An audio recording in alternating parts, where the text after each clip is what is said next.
भगवान श्री कृष्ण कहते हैं कि श्राप के कारण स्त्रियां गर्भवती हो जाती है।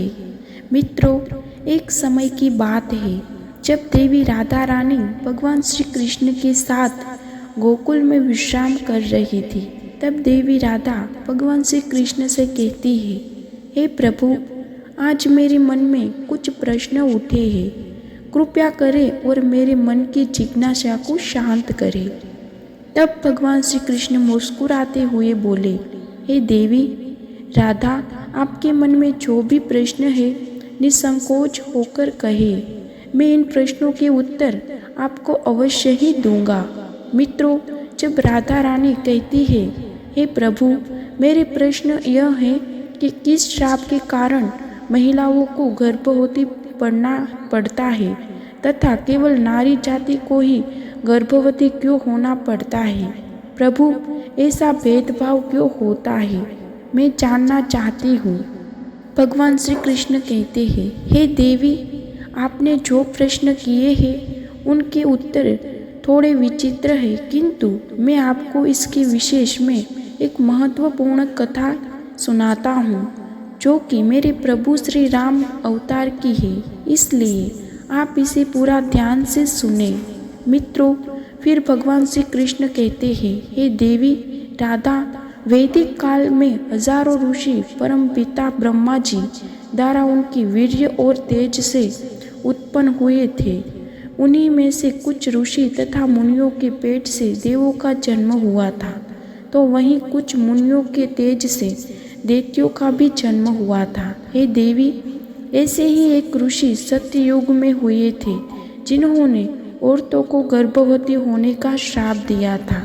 तब देवी राधा बड़ी ही आतुरता के साथ पूछती है, हे प्रभु, तो कौन थे वे ऋषि जिन्होंने औरतों को गर्भवती होने का श्राप दिया था, और कौन थी वह संसार की पहली स्त्री जो एक ऋषि के श्राप से गर्भवती हुई थी। तो भगवान श्री कृष्ण कहते हैं, हे देवी राधा, इस कथा का वर्णन महर्षि वाल्मीकि जी ने रामायण के उत्तरकांड में किया गया है, जहाँ प्रभु श्री राम को महर्षि अगस्त्य की इस कहानी को सुनाते हैं। हे देवी राधा, यह सतयुग काल की बात है जब परमपिता भगवान ब्रह्मा जी के मानस पुत्र ऋषि पुत्सल्य के रूप में पर्वत के उच्च बिंदु पर स्थित आश्रम की घोर तपस्या कर रहे थे। उसी समय ऋषि को अत्यंत कठोर तप करता देख अन्य ऋषि कन्या था विचित्र होने लगी और वे अपने मन में शांत करने लिए उन्हीं ऋषियों से समीप जाकर उनकी तपस्या में बाधा डालने लगी। तभी ऋषि पुत्सल्य जी की क्रोध में आकर वहां उपस्थित सभी कन्याओं को श्राप दे दिया कि अब जो भी उनके सामने स्त्री आएगी उनकी नज़र पड़ते ही वह कन्या गर्भवती हो जाएंगी। मित्रों, फिर भगवान श्री कृष्ण कहते हैं, हे देवी राधा, ऋषि पुत्सल्य की बात सुनकर वहां मौजूद सभी स्त्रियां डरकर वहां से भाग गई, लेकिन ऋषि कर्दम की कन्या को ऋषि पुत्सल के शाप के बारे में कुछ भी जानकारी नहीं थी। इसलिए एक दिन वह अपनी एक सहेलियों को ढूंढने के लिए अनजाने में ऋषि पुत्सल्य के सामने आ जा पहुंची। ऋषि पुत्सल्य जी ने उस समय वेदों का पाठ कर रहे थे। तब ऋषि पुत्सल्य जी ने जैसे ही नज़र उठाकर कन्या को देखा, फिर उनके श्राप का असर उस कन्या पर प्रभावित होने लगा, लेकिन उनका शरीर पीला पड़ गया और वह गर्भवती हो गई। अपने शरीर में इस तरह का परिवर्तन देखकर ऋषि कन्या घबराकर अपने पिता के पास पहुंच गई। मित्रों, भगवान श्री कृष्ण कहते हैं, हे देवी राधा, अपनी कन्या की ऐसी हालत देखकर ऋषि कर्दम को बड़ा ही दुख हुआ और तभी उन्होंने अपने ध्यान की शक्ति से सारी घटित घटना को अनुमान लगा लिया, जिसके बाद वे अपनी कन्या को लेकर ऋषि पुत्सल्य के पास गए और कहा, हे मुनीश्वर, आपको हमारा नमस्कार है।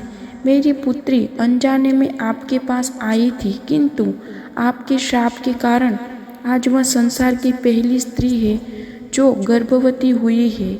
मेरा आपसे निवेदन है कि आप इसे भिक्षा के रूप में ग्रहण करें। यह सर्वगुणों से संपन्न है और अनजाने में ही आपके श्राप की अभागी है, तो यह सदा आपकी ही सेवा भी करेगी। मित्रों, भगवान श्री कृष्ण कहते हैं, हे देवी राधा, ऋषि कर्दमकी जी की आदर पूर्वक विनंती और निष्पाज्ञ उनकी पुत्री को मिले श्राप से ऋषि पुत्सल्य भी बहुत दुखी हुए और उन्होंने कर्दमक को प्रणाम किया और उनकी पुत्री ग्रहण करने का आश्वासन दिया। फिर उनके बाद पुत्सल्य जी ने उस कन्या को स्वीकार कर लिया। इसके बाद वह कन्या ऋषि पुत्सल्य के साथ रहने लगी और उनकी दिन रात सेवा करने लगी। उनकी सेवा से भाव से अत्यंत प्रसन्न होकर ऋषि पुत्सल्य जी ने एक दिन उनसे कहा कि हे देवी, मैं तुम्हारी सेवा भाव से प्रसन्न हुआ हूँ, इसलिए मैं तुम्हें अपने समान पुत्र प्राप्ति का वरदान देता हूँ। जिस समय तुम मेरे सामने आई थी उस समय मैं वेदों का पाठ कर रहा था और तुमने वेदों का श्रवण किया था, इसलिए तुम्हारा पुत्र वेदों का ज्ञान देने वाला विश्वना का नाम जाना जाएगा। मित्रों, भगवान श्री कृष्ण कहते हैं, हे देवी राधा, कुछ समय बाद उस ऋषि कन्या ने एक पुत्र को जन्म दिया और जैसा कि ऋषि पुत्सल्य जी ने आशीर्वाद दिया था कि ऋषि कन्या का पुत्र विश्ववा के नाम से जाना जाएगा। मित्रों, भगवान श्री कृष्ण कहते हैं, हे देवी राधा, विश्ववा के बड़े होने पर अपने पिता ऋषि पुत्सल्य जी के समान बड़े ही तपस्वी हुए। ऋषि विश्ववा के तपस्वी रूप को देखकर ऋषि भारद्वाज बहुत ही प्रसन्न हुए, इसलिए उन्होंने अपनी बड़ी कन्या का विवाह उनसे कर दिया। मित्रों, भगवान श्री कृष्ण कहते हैं, हे देवी राधा, आगे चलकर ऋषि विश्वा सुंदर बलवान गुणवान पुत्र प्राप्त हुआ जिसका नाम श्रवण रखा गया। मित्रों, फिर भगवान श्री कृष्ण कहते हैं, हे देवी राधा, इसी श्रवण का ही एक नाम कुबेर है। फिर भगवान श्री कृष्ण कहते हैं, तो देवी, मैंने आपके पहले प्रश्न का उत्तर दे दिया है। हे देवी राधा, आपका दूसरा प्रश्न का था कि क्या केवल नारी ही गर्भवती हो सकती है, तो ध्यान से सुनो। नारी के समान पुरुष भी अपने दिव्य तेज से गर्भवती हो सकते थे, किंतु हे देवी राधा, स्त्री को संसार को दिव्य शक्ति स्वयं परम पिता ब्रह्मा जी ने ही दी है और उनकी रचना करने में उन्हें ही कई गुणों अधिक समय लगा था। इसलिए नारी को ही श्राप रूपी वरदान है कि यह संसार का निर्माण ब्रह्मा जी के बाद स्वयं कर सकती है। तो दोस्तों, मैं आशा करती हूँ कि यह कथा आपको पसंद आई होगी। अगर आपने हमारी चैनल को सब्सक्राइब नहीं किया तो सब्सक्राइब करें और हमारी वीडियो को लाइक, शेयर और कमेंट में जय श्री कृष्ण ज़रूर लिखें। धन्यवाद।